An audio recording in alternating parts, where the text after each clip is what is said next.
আসসালামু আলাইকুম ওয়া রাহমাতুল্লাহ। সম্মানিত মুসলিয়ান কেরাম, আমাদের ঈমানি চেতনা,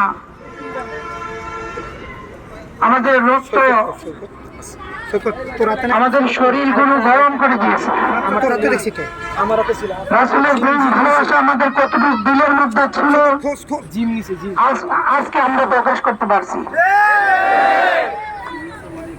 ভারতীয় দালালরা মুসলমান কি ঘুমাইছে না জিন্দা আছে দেখতে চাইছে।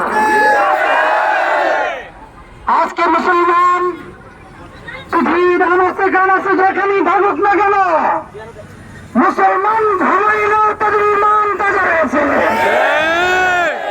মুসলমান কখনো বলাইতে পারে না রাসূলকে অপমান করবো, মুসলমান ভুলে থাকবে, হতে পারে না। আমার রাসূলের শানের সালাত অক্ষুণ্ণ রাখতে হবে আমাদের জমিনে।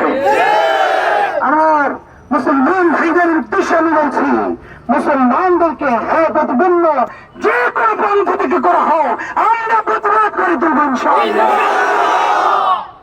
এখন আপনাদের সামনে আমাদের